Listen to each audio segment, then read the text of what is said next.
aujourd'hui beaucoup de gens ne se convertissent pas, c'est à cause du comportement des chrétiens. Nous voyons des gens prophétiser sans amour. Des gens parler de Jésus sans amour. Des gens condamner les autres sans amour.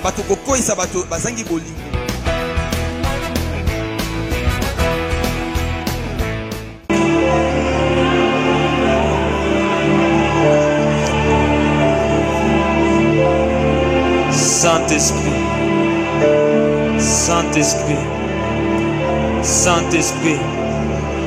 Je ne suis pas venu de France pour seulement apporter la lettre, mais je suis venu tremblant de crainte pour apporter l'Esprit de Dieu. Ce n'est pas par des discours convaincants, mais c'est tremblant de crainte que je suis venu déverser aujourd'hui une onction.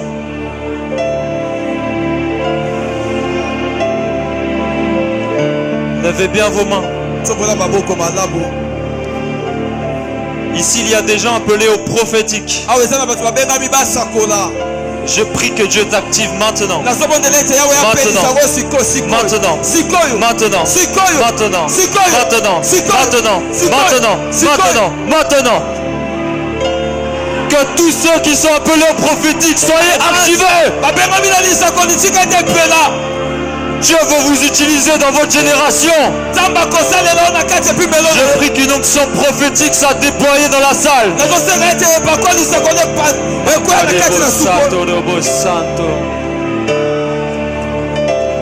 Seulement ceux qui sont disposés vont recevoir.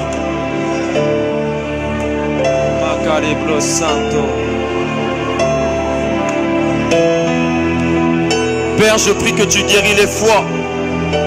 Tous ceux qui ont des problèmes de foi. Je prie que l'Esprit de Dieu vous guérisse maintenant. Nous allons dire Saint-Esprit. Nous allons dire Saint-Esprit. Saint-Esprit. Saint-Esprit. Saint-Esprit. Saint-Esprit. Saint-Esprit. Saint-Esprit. Saint-Esprit. Saint-Esprit. Saint-Esprit. Saint-Esprit. Remplis-moi. Remplis-moi. Souffle. Souffle. Souffle sur ton peuple.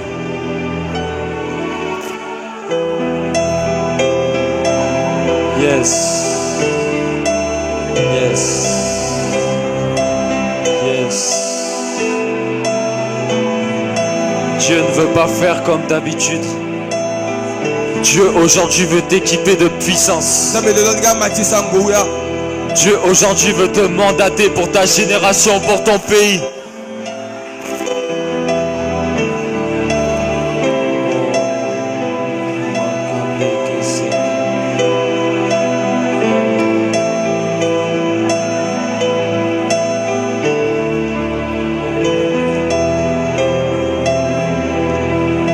Est-ce qu'une personne ici veut recevoir? Est-ce que votre vocalia yamba? Pesanga, amen. Est-ce qu'une personne ici a soif de Dieu? Je n'entends pas ton amen. Est-ce qu'une personne ici veut recevoir? Est-ce qu'une personne ici veut être transformée? Est-ce qu'une personne ici veut que Dieu touche à sa vie? Est-ce qu'une personne veut voir la main de Dieu aujourd'hui? Alors je te prie de te concentrer. Il y a une grâce qui va être relâchée. À toi de la saisir. Ou à toi de la laisser passer. Yes, l'Esprit de Dieu se move dans la salle. Il cherche un cœur assoiffé. Il cherche un cœur assoiffé. Ne cherche pas à multiplier des bonnes paroles, mais cherche la sincérité. Père, je te demande de toucher une personne. 2, 3, 4, 5, 6, 7, 8, 9, 10.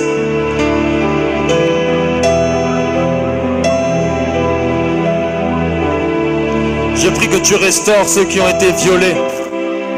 Restaure leur cœur. Ceux qui ont été abusés. Ceux qui ont souffert. Père, je te prie que tu restaures les cœurs de ceux qui se sont fait frapper. De ceux qui ont vu des choses qu'ils ne devaient pas voir. Restaure ton peuple. Je prie qu'une onction d'amour soit déployée dans la salle maintenant. Que Dieu libère son amour sur toi. Dieu t'aime. Tu es son fils bien-aimé. Tu es sa fille bien-aimée. Et tu as plus de valeur que les cieux et la terre réunis. Car les cieux et la terre n'ont rien coûté à Dieu. Mais toi, tu lui as coûté son fils unique. Dieu t'aime énormément. J'aimerais passer à la parole du jour.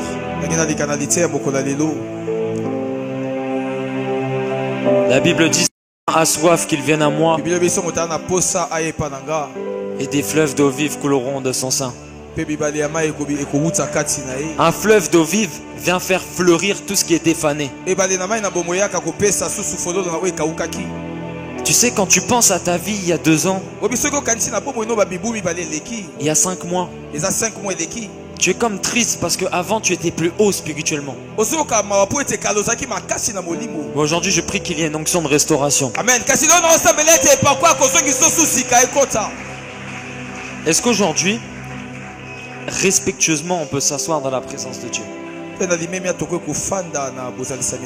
Mais restez connectés. Amen.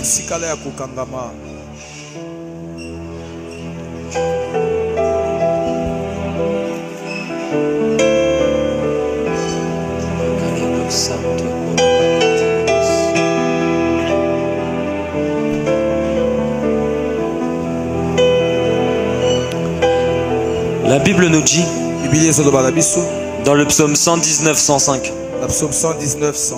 ta parole est une lampe à mes pieds, une lumière sur mes sentiers. C'est un verset qui est en 2 parties. La première partie du verset, nous avons une lampe. Quelqu'un peut dire une lampe? Et dans la deuxième partie, nous avons une lumière. Quelqu'un peut dire lumière. La différence entre une lampe et une lumière, c'est que la lampe, il faut l'allumer. Et à l'époque où David a écrit ce psaume, c'était des lampes électriques? Ou c'était des lampes à huile? Est-ce qu'il y a des personnes ici, lorsqu'elles lisent la Bible, elles ne comprennent pas, elles ne se sentent pas forcément concernées? Tu as du mal à avoir des révélations. Tu peux lever la main? Comprendre la parole, avoir envie de lire la parole, c'est dur pour toi. Tu peux lever la main? Ok. La Bible est en fait une lampe qui a besoin d'une huile pour devenir une lumière. Mais l'huile, c'est le Saint-Esprit. C'est pourquoi quand on me dit: mon frère, comment tu fais pour prêcher? Comment tu fais pour avoir de telles révélations? Je dis: c'est Kelenanga Eza Molimo Santo. Zambe Yamakambo Minene. Il est le Dieu des grandes choses. Il est le Dieu de la révélation. La Bible dit: la lettre tue, mais l'esprit vivifie. Pour avoir des révélations dans la parole de Dieu, tu dois invoquer le Saint-Esprit et lui dire: précieux Saint-Esprit, toi qui es là pour ça, révèle-moi les Écritures. Et tu seras étonné qu'en lisant l'histoire de Lazare, Dieu te parlera sur la relation avec tes parents. Aujourd'hui, tu as besoin du Saint-Esprit. De nos jours, nous lisons la Bible sans l'Esprit de Dieu. C'est pourquoi il y a beaucoup de fausses églises. Parce que les fidèles ne lisent plus la Bible. Dieu vous a fait grâce d'avoir un bon berger. Donc vous lui faites confiance. Mais qui aujourd'hui peut démontrer qu'on est sauvé par la foi? Bibliquement. Qui peut prouver aujourd'hui qu'on peut perdre notre salut? Doctrinalement. Eza bitumba. Beaucoup de personnes ne savent pas se défendre. Et l'armée que Dieu veut élever, c'est une armée qui connaît la parole. Parce qu'au commencement était la parole. Mais la Bible dit au commencement était. Le souci c'est que nous, quand nous évangélisons, nous disons recherche Jésus, recherche Jésus, recherche Jésus. Comme si nous-mêmes nous ne l'avions pas trouvé. Mais lorsqu'il y a 3 ans de cela, un Congolais s'est présenté à moi. Et il m'a dit, je ne peux pas te prouver que Jésus existe. Mais je peux te le démontrer. Il m'a fait un câlin. Et ce câlin m'a converti. Ce câlin a chassé ma haine, mon orgueil, mon amour de l'argent, mon amour des femmes. Et même la masturbation. Ce câlin a été ma délivrance. Et ma rencontre personnelle avec Jésus-Christ. Mais le souci c'est que lorsque tu évangélises, tu dis prie, Dieu te répondra, prie, Dieu te répondra. Mais la Bible dit que tu peux avoir des paroles de connaissance. Je pense que au jour d'aujourd'hui, l'église a une foi malade. Parce que la Bible nous parle d'un homme qui avait la main sèche. Et cet homme s'est présenté à Jésus et il dit je veux être guéri. Et Jésus touche sa main et sa main a commencé à grandir. Le souci c'est que si toi je te dis Dieu va t'utiliser en Europe, tu vas me dire, mais comment? Comment que c'est possible? Tu as déjà bloqué ta bénédiction. Si je te dis, Dieu va chasser les ndoki de ta famille, tu vas dire, mais de quelle manière? Tu as déjà bloqué ta bénédiction. Dieu recherche des adorateurs qui savent saisir la parole, qui savent saisir la bénédiction, qui savent saisir l'onction. Et souvent ce sont les femmes qui reçoivent quand il y a l'onction. Parce que les femmes ne regardent pas forcément à leur carrure. Ici, il y a un souci au Congo. C'est que les hommes de Dieu, les hommes à l'église, sont concentrés sur leur image. Alors que moi, j'ai pu voir des pasteurs en train de pleurer dans l'église. Devant Dieu, on ne joue pas le bonhomme. On joue l'enfant. Dieu recherche des gens qui renoncent à eux-mêmes. Quand j'ai relâché l'onction tout à l'heure, il y a une onction terrible qui a traversé la salle. Mais j'ai vu qu'une dizaine de personnes la recevoir. Dieu fait-il du favoritisme? Non, Dieu donne à boire à ceux qui ont soif et à ceux qui sont disposés. Mais pendant que je vous parle, je vois des cœurs qui se disposent. Amen. Je crois que l'église d'aujourd'hui a une foi malade. Parce que lorsque je vois un chrétien tomber dans l'impudicité, quand on est spirituel, on se dit, mais en fait, il n'a pas foi en son mariage. L'impudicité est liée au fait que tu n'as plus foi en ton mariage. Tu vas avoir des relations sexuelles avec quelqu'un avant le mariage parce que tu n'as pas foi que Dieu peut te donner ton mariage. Alléluia. Amen. Vous êtes avec moi? Je vois des gens aussi tomber dans la débauche, aller dans des bars. C'est qu'en fait, cette personne qui va dans les bars et qui va dans la débauche, elle se dit tout simplement, je ne crois plus en la joie du Seigneur. Moi, je suis tellement heureux que j'ai pas besoin d'aller dans les bars. Je suis tellement heureux que j'ai pas besoin d'aller voir une femme. Je suis tellement heureux que je n'ai même pas besoin d'argent. Un vrai adorateur n'adore pas quand il a la bénédiction, mais il adore même avant la bénédiction. Quand la Bible dit je recherche des adorateurs, Lorsque dans l'épreuve tu commences à adorer Dieu, tu deviens une réponse pour Dieu. Parce que Dieu recherche. Alors en devenant, tu deviens une réponse. Je prie qu'aujourd'hui tu deviennes une réponse pour ton pays. Une réponse pour le réveil. Vous êtes étonnés de ce que Dieu a fait avec David, avec Renard Bonquier, avec l'apôtre Paul. Vous êtes étonnés de ce que Dieu a fait avec le pasteur. Oh. Mais ne sais-tu pas que Dieu ne cherchait qu'un homme disposé? J'avais un CDI où je gagnais très bien ma vie. Et là, quand je me convertis, je me sens mal dans mon cœur. Je dis, pasteur, je sais pas, depuis que je me suis converti, j'ai pas la paix. Et mon pasteur me dit, mais qu'est-ce que tu ressens? J'ai dit, c'est comme si je suis triste pour ceux qui n'ont pas Jésus. J'ai pas la paix dans mon cœur. Et là, mon pasteur me dit, mais non, ça c'est un fardeau que Dieu a déposé en ton cœur. Et ça m'a gêné, je travaillais, mais j'avais un fardeau dans mon cœur. J'évangélisais pas. Et j'étais triste. Mais un jour, j'ai dit, Père, me voici, envoie-moi. Et Dieu il a dit, je veux bien t'envoyer, mais il faut que tu quittes ton travail. Alors j'ai démissionné d'un CDI. Et Dieu m'a donné un CDE. Contrat à durée éternelle. Tu sais, le souci, c'est que toi, tu penses qu'en abandonnant le monde, tu vas rien avoir. C'est ça ton souci, t'as pas de foi. Tu me dis, mais moi, je peux pas abandonner cet homme. Dieu va jamais me redonner un homme comme lui.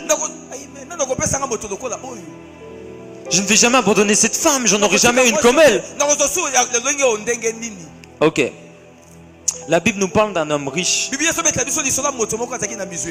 Et Jésus dit une phrase très drôle à cet homme riche. Il dit, il est plus facile pour un chameau de rentrer dans le trou d'une aiguille que d'un homme riche de rentrer dans le royaume des cieux. Sincèrement, on est combien à ne pas avoir compris cette phrase? On est combien à ne pas avoir compris cette phrase? Il est plus facile pour un chameau de rentrer en trou d'une aiguille que d'un riche de rentrer dans le royaume des cieux. Eh, moi j'ai pas compris. Alors je dis, Saint-Esprit, enseigne-moi, enseigne-moi. Et Dieu m'enseigne ceci. À Jérusalem, on ne pouvait pas rentrer dans la ville. Il y avait des remparts tout autour. Des grands murs de plusieurs mètres. Et il y avait des entrées pour pouvoir aller dans la ville. Les entrées s'appelaient des aiguilles. Et les chameaux à l'époque transportaient l'or, l'argent, le bois et les matériaux. Le chameau avait une grosse cargaison comme ça. Et il ne pouvait jamais passer des portiques. Il fallait décharger le chameau. Que le chameau passe l'aiguille, la porte. Et une fois qu'il était dans la ville, on le rechargeait. Quand tu arrives à Jésus, tu as ta copine, ton copain, ton caractère, tes envies du monde et tous ces trésors mondains. La musique mondaine, Fally Ipupa, Papa Wemba, Koffi Olomide. Et tu me dis, mais moi je peux pas abandonner ça. Si tu ne peux pas abandonner ça, tu ne peux pas rentrer en Jésus. Il est plus facile pour un chameau de rentrer dans le trou d'une aiguille que d'un riche de rentrer dans le royaume des cieux. Heureux les pauvres en esprit. Mais malheur à ceux qui sont riches. Malheur à ceux qui veulent rester comme ils sont pour aller à Christ. Le message d'aujourd'hui, c'est déjà pour toi t'équiper de ton identité, pour que tu puisses ensuite impacter les autres. Pesanga, amen. L'idée, c'est de comprendre que Jésus veut t'utiliser, mais pas comme tu es. Il veut déjà que tu te débarrasses de certaines choses. La Bible nous dit que Dieu a le Père, le Fils et le... Vous savez que le diable copie toujours Dieu? Le diable aussi a sa trinité. Le diable, le monde et la chair. Si tu agis selon toi-même, tu agis selon le diable. Si tu agis selon le monde, tu agis selon le diable. La vie chrétienne, c'est être au milieu de tout le monde en étant comme personne. C'est d'être le sel de la terre. C'est d'être celui qui est la lumière. Et dans ton université, tu as peur d'être différente, de peur d'être méprisée. Mais laisse-moi te dire que la plus haute place sur cette terre, c'est au pied du maître. Si tu te fais une réputation sur terre, quelle réputation tu auras là-haut?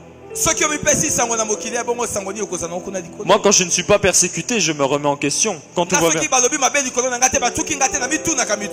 Si je prêche l'évangile et qu'on m'applaudit, j'ai un problème. J'ai besoin de rentrer dans ton cœur et de te dire que ça va pas. Le souci dans l'évangélisation moderne, c'est qu'on dilue l'évangile. On te dit accepte Jésus, tu auras la paix, tu auras l'argent, tu auras le travail. Imagine cette personne qui accepte Jésus n'a pas l'argent, ni la paix, ni le travail. Elle se base sur quoi? Jésus n'a jamais dit tout est facile à celui qui croit. Il a dit tout est possible à celui qui croit. Tu sais pourquoi il y a des chrétiens qui viennent à l'église et après qui repartent dans le monde? C'est parce que souvent on les a menti. On leur dit non, accepte Jésus, Dieu va tout changer dans ta vie. Ça sera rapide, ça sera facile.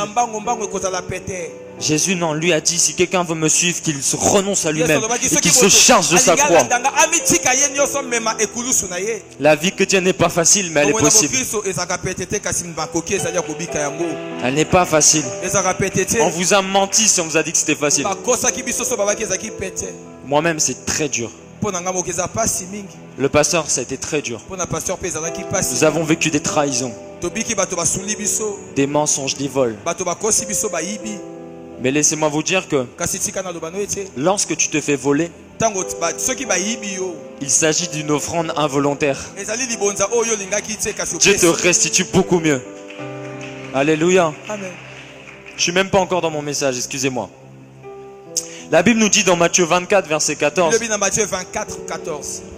Cette bonne nouvelle sera prêchée à toute la création. Alors viendra la fin. Avez-vous rarement ou très souvent vu des blancs prêcher l'évangile ici au Congo? Vous avez déjà vu des Mundele prêcher au Congo? C'est rare. Mais c'est de plus en plus courant. C'est un signe des temps de la fin. Je suis heureux d'être un signe des temps de la fin au Congo. Et je ne sais pas ce que tu attends pour servir Dieu. Je ne sais pas ce que tu attends. Il y a eu un réveil terrible au Congo. Le réveil il a commencé à baisser. Là il est en train de remonter. Veux-tu le laisser passer ou tu veux le saisir?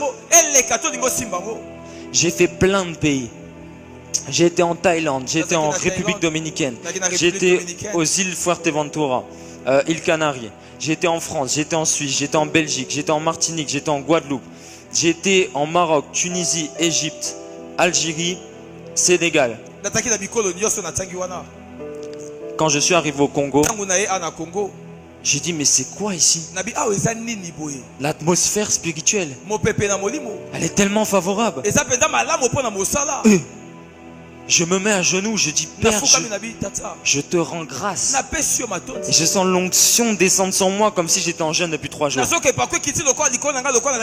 Je vois ma main trembler. Je pars évangéliser. On ramène 200 personnes à Christ. Je dis Il y a 12 millions d'habitants à Kinshasa, mais il n'y a pas une seule église qui a 50 000 membres. C'est pas de la faute du pasteur. C'est de votre faute. Parce que la Bible dit, celui qui ne met pas à rassembler disperse. En refusant d'évangéliser, toi-même tu égares les âmes. Non, je te mens pas. La Bible dit que celui qui n'a pas foi ne pourra pas voir la gloire de Dieu. Amen. Alors la Bible dit la bonne nouvelle sera prêchée à toute la création, alors viendra la fin. Autrement dit, l'évangélisation prophétise l'avènement du Seigneur.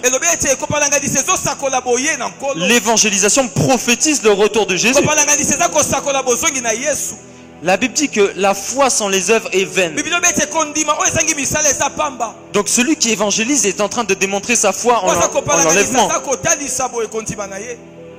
Celui qui évangélise, il montre à Dieu qu'il croit en l'enlèvement. Ok, si tu crois, tu verras la gloire de Dieu. Si tu évangélises, tu seras enlevé. À condition d'avoir une vie derrière qui manifeste le fruit. Mais si évangéliser est une œuvre qui demande ta foi en l'enlèvement, celui qui n'évangélise pas sera-t-il enlevé?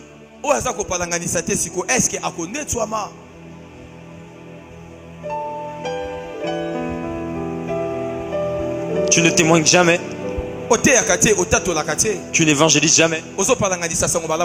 Seulement tu invites à l'église, mais tu laisses les autres faire le travail.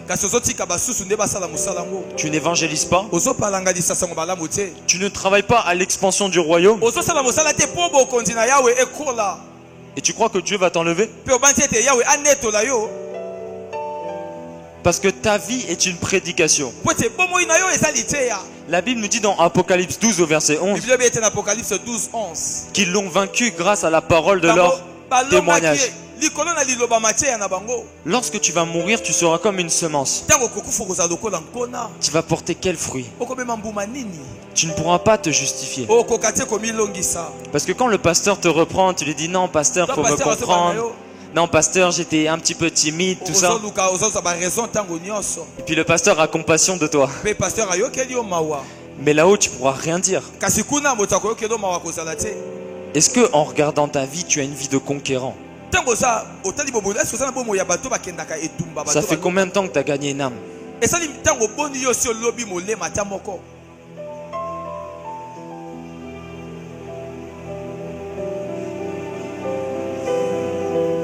Vous savez, la Bible nous dit dans 1 Corinthiens 10. 1 Corinthiens 10.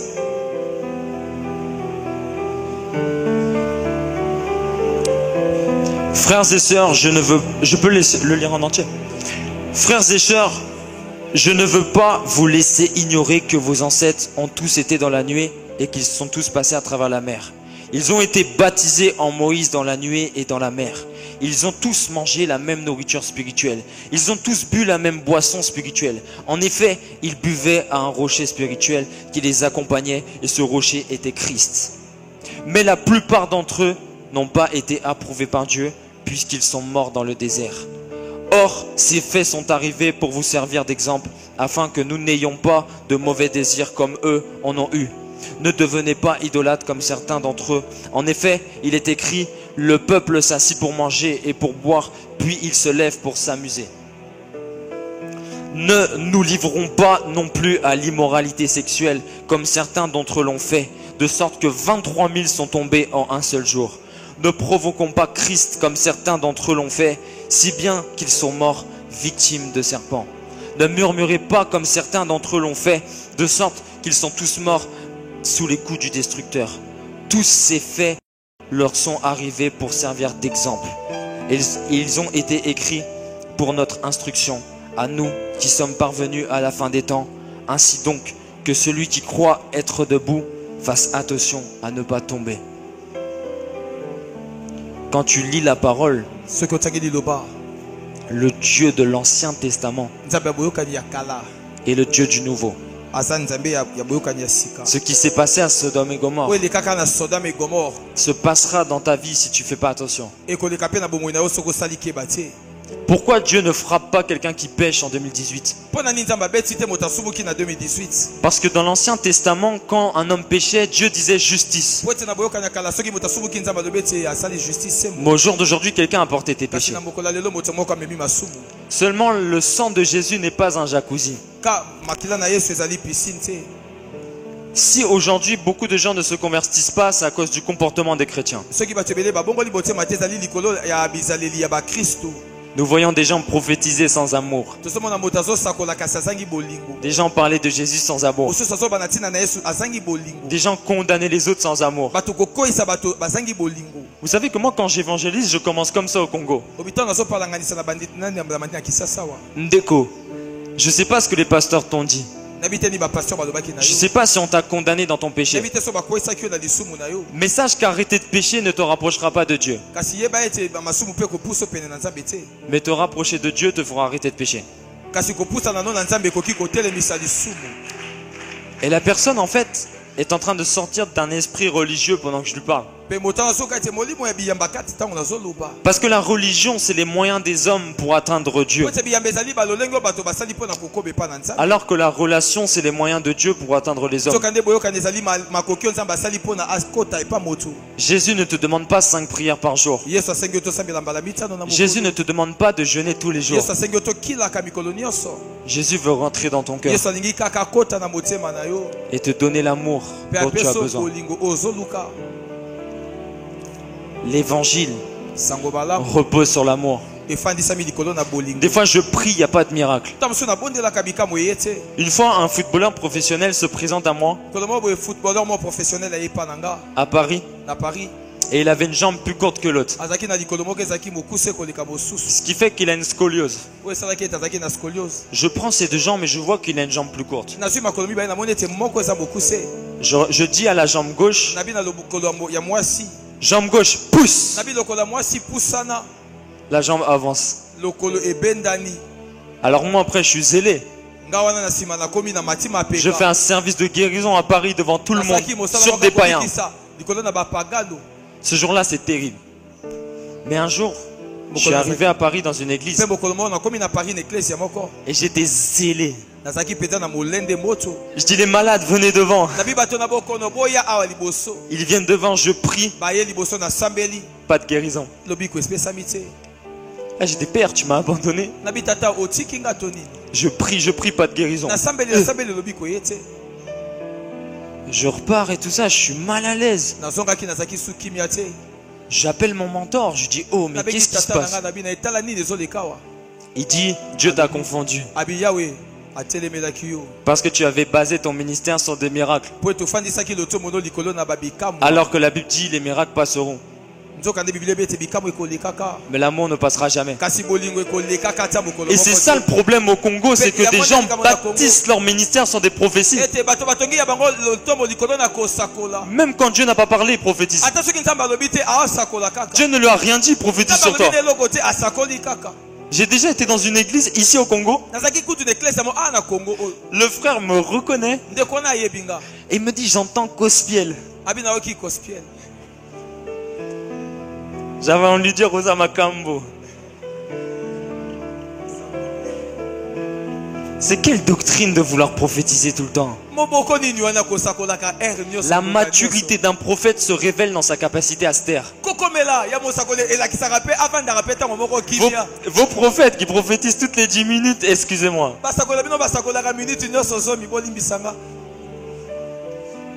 Tu sais que souvent Dieu préfère te donner sa pensée plutôt que de parler tout le temps. Si je te dis va tuer quelqu'un, tu vas me dire Tenaboy. Pourquoi? Parce que tu as la pensée de Dieu. Très souvent Dieu ne m'a pas parlé mais j'ai eu sa pensée. quand j'ai dit Dieu m'a dit tout à l'heure, en fait Dieu ne m'a pas dit audiblement. Mais j'ai eu une pensée pour cette église. J'étais en évangélisation à ISC Gombe. Et puis je prie avec elle, Elle avait son portefeuille dans la main. Et puis j'ouvre les yeux en priant. Et je vois une photo en noir et blanc. Et après je ferme les yeux et je fais que de penser à cette photo en priant. Alors je dis, tu as perdu quelqu'un dans ta famille. La sœur commence à pleurer. C'était une parole de connaissance. Alors c'est-à-dire que Dieu ne m'a pas dit, mais j'y ai pensé. Des fois tu as une parole pour quelqu'un, n'hésite pas à lui dire peut-être que Dieu veut passer par toi. Parce que souvent, toi, tu es l'exaucement de quelqu'un qui prie. Des fois, tu te dis, oh, j'ai à cœur de donner 5000 francs à un frère. Mais après, tu dis, peut-être, je suis dans la chair. Alors que peut-être ce frère priait pour les 5000 francs. Et la Bible dit, tu vas récolter ce que tu as semé. Si tu t'efforces d'être l'exaucement d'autrui, un jour autrui sera ton exaucement. Alléluia. Non, je t'assure. Vraiment que notre foi soit guérie au nom de Jésus. Dans 2 Timothée 4,7, l'apôtre Paul dit, j'ai combattu le bon combat. J'ai terminé la course. J'ai gardé la foi. La foi vient tuer le péché. C'est pourquoi la foi est présentée comme un bouclier. Lorsque une pensée de peur vient dans ma vie, ce qui va chasser la peur, c'est la foi, n'est-ce pas? Lorsque j'ai envie d'arnaquer quelqu'un, ce qui va chasser l'arnaque, c'est la foi que Dieu peut subvenir à mes besoins, n'est-ce pas? Si j'ai envie de m'énerver sur quelqu'un, c'est la foi en la douceur qui va m'empêcher de crier. Au lieu de crier dessus, je vais me dire non, la douceur peut le toucher. C'est ma foi qui a quitté le péché, qui a chassé le péché. Amen. En fait, on a besoin d'être guéri dans notre foi. Et que dit la Bible à propos de la foi? La Bible dit, si ta foi est comme un grain de moutarde, tu pourras déplacer des montagnes. Alors pourquoi on nous enseigne qu'il nous faut une foi comme une montagne pour déplacer des grains?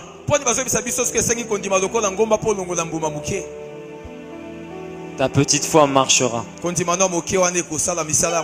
petite foi marchera.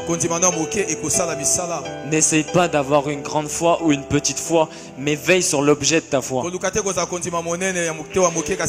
La foi, ce n'est pas se concentrer sur la grandeur de sa croyance, mais c'est se concentrer sur la grandeur de Dieu. Tout à l'heure, quand j'ai prié, je ne sais pas si j'ai cru, j'en sais rien. Mais je me suis dit, Dieu est capable. Et moi je crois que Dieu est capable de toucher même la politique au Congo. Je crois que Dieu peut toucher le Congo d'une manière terrible. Maintenant, avec beaucoup de respect pour la politique, j'aimerais dire quelque chose. Moi j'ai compris pourquoi il y a eu de telles tensions dans ce pays. Le Congolais en général ne se sent pas très bien ici. Donc il a tendance à partir en Europe, en Chine, aux États-Unis. Et un Congolais ne peut pas être quelque part sans parler de Jésus. Laissez-moi vous dire que s'il n'y avait pas eu de tension politique au Congo, on m'aurait jamais parlé de Jésus. Le réveil qui est en Europe, c'est les Congolais.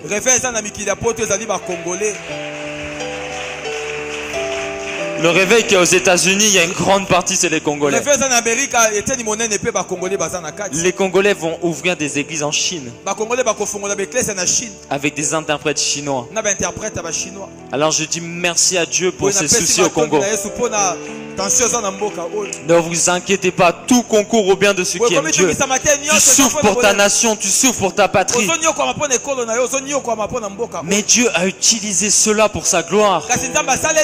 Là où c'était difficile au Congo, Dieu l'a utilisé pour gagner les nations. La Bible parle d'Aman qui voulait pendre Mardoché. Aman a été pendu par sa propre potence. Tout ce que le diable fait dans ta famille, Dieu va l'utiliser. Mon plus gros souci de toute ma vie, c'est la timidité. Dieu en a fait une telle force qu'aujourd'hui, je suis ambassadeur de l'assurance en Jésus-Christ.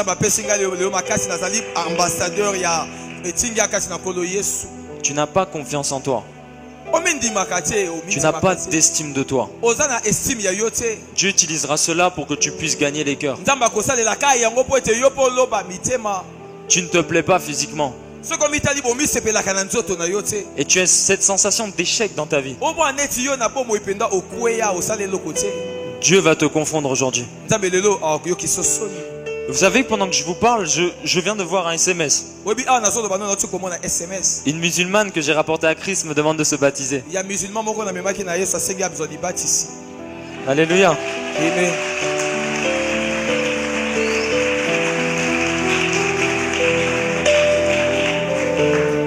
J'aimerais terminer sur ceci.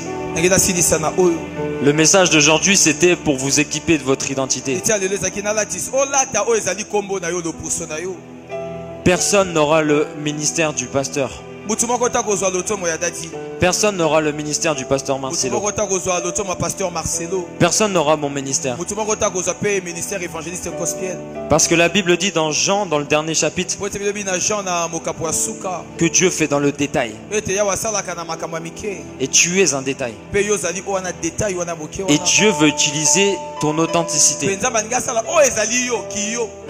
Quand tu vois quelqu'un prêcher la parole avec assurance, n'aie pas peur et ne convoite pas. Mais connecte-toi à cette personne. Parce qu'on reçoit l'onction qu'on honore. Est-ce qu'il y a des protocoles ici? Vous pouvez lever la main? Bien haut. Ok. Vous m'avez honoré aujourd'hui. Alors je prie que l'onction avec laquelle je travaille vienne sur vous. On reçoit l'onction qu'on honore. Si tu sais honorer un serviteur de Dieu, la Bible nous dit que l'onction est comme l'huile qui coule sur la tête, puis la barbe d'Aaron, puis ses vêtements. Quand tu te présentes dans l'unité, tu te connectes à la grâce. Alléluia. Amen. Je crois que Dieu va vous utiliser puissamment. Je crois que si tu ne sers pas Dieu, personne n'aura ton ministère. Il y avait une femme de Dieu qui s'appelait Catherine Kuhlman. Qui connaît Catherine Kuhlman? C'est bizarre que tout le monde la connaisse comme ça. Parce qu'il y a l'élévation et il y a la promotion. L'élévation vient de Dieu, mais la promotion vient des hommes. L'élévation amène à la promotion, mais la promotion n'amène pas à l'élévation. Cette femme a fait une conférence une fois dans une ville. Et en fait, l'estrade était tellement haute qu'il fallait passer par derrière le bâtiment. Alléluia. Alors elle arrive dans le bâtiment et on devait passer par un restaurant pour rentrer à l'estrade. Et les gens du restaurant n'étaient pas des chrétiens. Elle est rentrée toute discrète. Quand seulement elle a mis un pied dans la salle, tout le monde est tombé sous l'onction. Cette femme, quand elle est morte, ils ont mis plusieurs jours pour entrer dans la salle. Tout le monde tombait. Et des fous allaient même sur sa tombe pour recevoir l'onction. Je vous mens pas, il y a des serviteurs de Dieu, encore aujourd'hui, vont sur sa tombe. Il ne faut pas faire ça. Mais cette femme avait reçu une telle onction. Elle n'a pas servi Dieu à ton âge. Elle a servi Dieu à un âge tellement avancé. Elle a connu tellement d'échecs dans sa vie. Je crois même qu'elle a commencé à servir Dieu à plus de 50 ans. Alors imagine ce que Dieu peut faire avec une femme qui a servi à la fin. Alors que tu as 16 ans, 18 ans, 20 ans, 40 ans. Dieu veut t'utiliser. Mais maintenant, il faut que tu aies une foi guérie. J'ai été encore évangélisé. Et puis, moi je prêche comme ça à des groupes de jeunes. Parce qu'au Congo, c'est trop facile. Tu parles à une personne, elle accepte Jésus directement. En pleurant en plus. J'ai dit, moi je ne veux pas faire un par un, je vais les faire 10 par 10. À la fin de la journée, on avait ramené plus de 300 personnes à Jésus. Non, en 2 heures. Pourquoi? Parce que quand j'y vais dans la démonstration de ce que je ne vois pas. J'y vais en croyant qu'ils m'ont invité. Quand je rentre dans un métro à Paris, j'arrive comme s'ils m'avaient invité. Bonjour. Et je prêche comme s'ils m'attendaient, comme s'ils m'écoutaient, comme s'ils étaient attentifs. Et moi je vois des gens pleurer dans les métros. Je suis même parti en Espagne. Je ne parle pas l'espagnol. Mais j'ai appris 5 phrases en espagnol pour évangéliser. Et je me suis mis à évangéliser dans les métros espagnols. Les gens pleuraient alors que j'avais un accent bizarre. Si tu crois qu'en sortant de cette salle, des âmes vont venir à toi, ça va se produire. Si tu crois qu'en rentrant chez toi, tes parents vont recevoir Jésus, ça va s'accomplir. La Bible dit te sera donné selon ta foi. Maintenant, l'Esprit de Dieu me dit ceci. Matthieu 3:8. Produisez du fruit digne de repentance. Produire du fruit, c'est dans l'adversité, dans l'épreuve. Quand quelqu'un de ta famille te persécute, quand dans l'évangélisation on te persécute, spirituellement la personne, c'est comme si elle arrivait avec un plateau et qu'elle te disait donne-moi un fruit. La tempérance, l'amour, la douceur, la maîtrise de soi. La personne rentre, elle mange et elle goûte à l'arbre de vie. Beaucoup de gens vont se convertir au travers de tes réactions. Là où tu étais quelqu'un de sanguin, qui t'énerve, qui parle mal. Si tu manifestes le fruit de l'amour, lorsque quelqu'un te persécute, tu vas le convertir. Aux Antilles, il y a un homme qui m'a insulté. Je l'ai regardé comme ça. Je lui ai dit je t'aime. Oh, il a été désarmé. Il a tout lâché. Et il m'a écouté lui parler de Jésus. Alléluia. Amen. Vous êtes le sel de la terre. Vous êtes le sel de la terre. Dieu veut puissamment vous utiliser. Je peux prier pour que Dieu vous revête d'une nouvelle onction, d'une autorité, d'une onction de délivrance. Que vous puissiez agir dans les miracles. Je peux. Mais je voulais qu'aujourd'hui vous puissiez recevoir cette nouvelle onction avec la parole. Est-ce qu'une personne aimerait qu'on utilise ces 5 dernières minutes pour prier? Est-ce qu'une personne aujourd'hui veut recevoir un nouveau manteau? Est-ce qu'il y a des malades dans la salle? Il y a des gens qui sont malades dans la salle. Dieu va faire un miracle pour vous aujourd'hui. J'ai pas quitté Paris pour prier que ça marche pas. J'ai pas donné ma vie à Jésus pour prier pour les malades et que ça ne marche pas. Tu n'as pas quitté le monde pour ne pas impacter. Je t'assure, tu n'as pas donné ta vie à un petit Dieu. Je prie que tu aies une grande foi. Tu sais ce que Dieu peut faire dans ta vie? Est-ce que Dieu peut toucher le cœur d'un homme même pour te faire une offrande. Une fois je prêchais dans un métro, non dans un tram, c'est un petit train. En Suisse. Cet homme me dit, mais je suis trop touché. Un Mundele. Hein. Il me dit, je peux t'inviter au restaurant. Je dis ok. On part au restaurant et cette personne me dit ceci. Je vais financer ton ministère. Et cette personne m'a donné tellement d'argent que j'ai pu acheter ma voiture. Un homme qui a entendu mon évangile dans la rue est devenu ma bénédiction. En Martinique, je prêchais. Une dame est tellement touchée qu'elle me donne 450 €.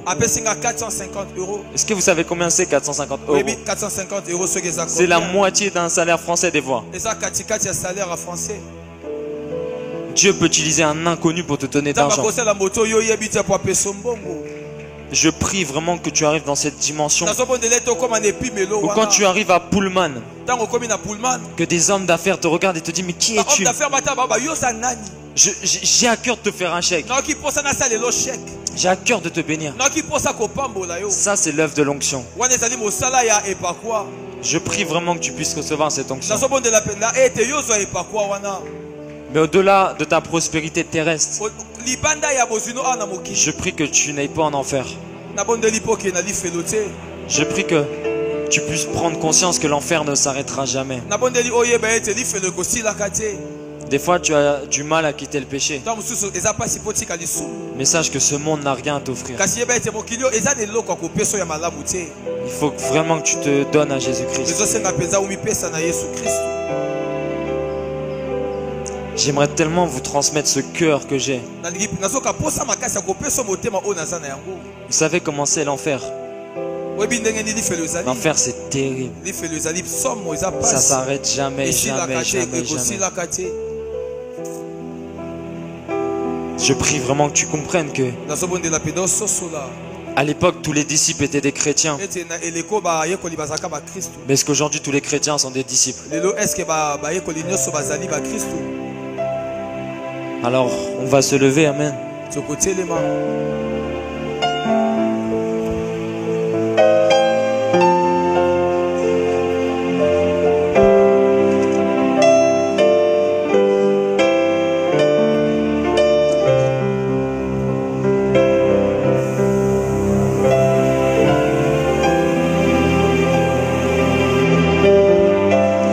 J'aimerais appeler tous les responsables d'évangélisation devant.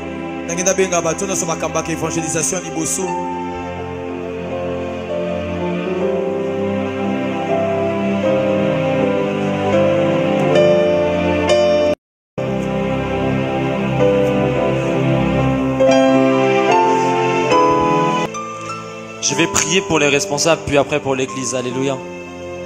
Est-ce que vous pouvez lever les mains?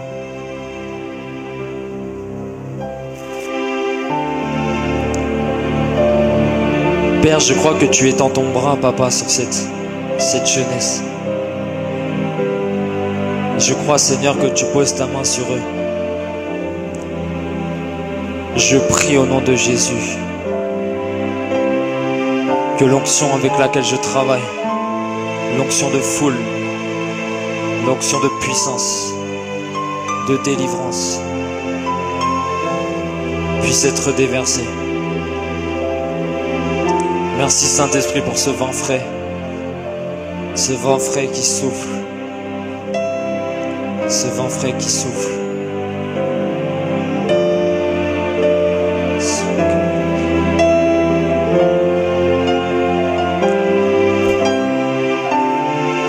Père, je te prie Seigneur de déverser une nouvelle onction, papa, sur ces responsables maintenant.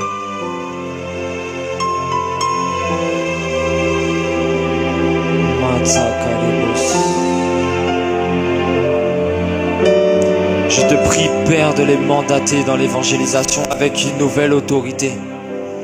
Seigneur, je te demande de souffler maintenant sur ces responsables et qu'ils soient des piliers dans leur église, Au nom de Jésus, je déclare qu'une onction nouvelle vous accompagne. Au nom puissant de Jésus. Parce que Dieu a entendu tes pleurs. Dieu a entendu quand tu disais je veux plus, je veux plus, je veux plus. Alors je prie maintenant que cette onction soit relâchée au nom de Jésus.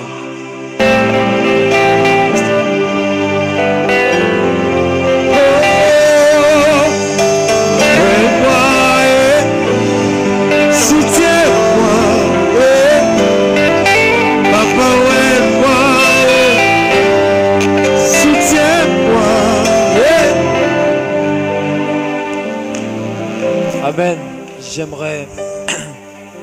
J'aimerais bénir le leader de l'église. Pasteur, je prie que l'onction de prospérité puisse s'attacher à vous.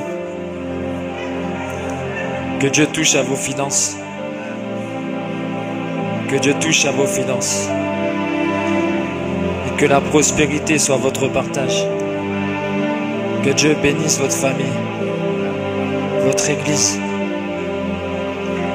Et je prie que le Seigneur vous accorde cette double portion qu'il vous avait promis.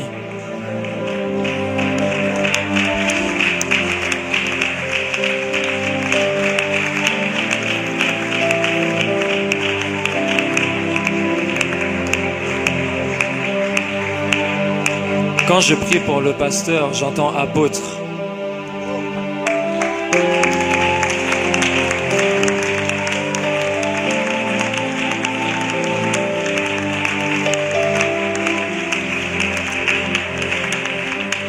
C'est un homme de Dieu tellement humble. Il invite un jeune homme de 22 ans à prêcher la parole et il autorise qu'on puisse prier pour lui. Quelle humilité! Dieu élève les humbles. Il fait grâce aux humbles. Je prie, pasteur, que cette onction apostolique soit déversée dans votre vie. Et que l'ordre soit votre partage. Que les enseignements puissent se multiplier. Au nom de Jésus-Christ, je prie que cette église soit une église qui marque la différence au Congo.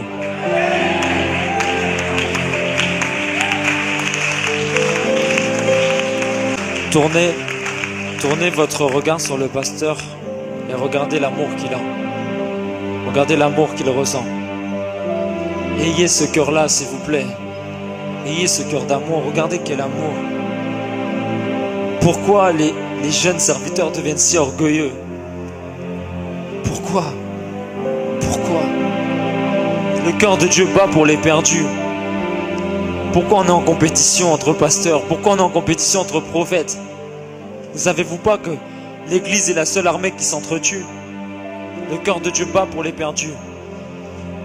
Et il vous a donné un leader qui a un cœur pour les perdus. Accrochez-vous à lui, apprenez de lui. Ce pasteur-là est mandaté pour ton mariage, mandaté pour ta restauration, pour ta délivrance. Crois en lui, crois en ses enseignements. Les pasteurs au Congo, ils souffrent parce que le peuple de Dieu s'habitue à eux. Il ne faut pas s'habituer à lui. C'est un homme de Dieu. Il a une onction terrible. Quand je tiens sa main, je me sens rempli. C'est un père. C'est un père au Congo. Si aujourd'hui vous prenez la résolution de toujours attendre du pasteur Timothée, je vous promets que même ses enseignements vont être différents. S'il voit que le peuple a une nouvelle soif, il y aura une nouvelle onction.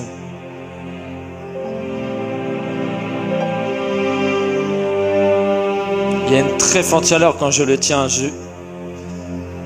Cet homme pourra même marcher dans l'église, des gens seront guéris. Mais croyez en lui.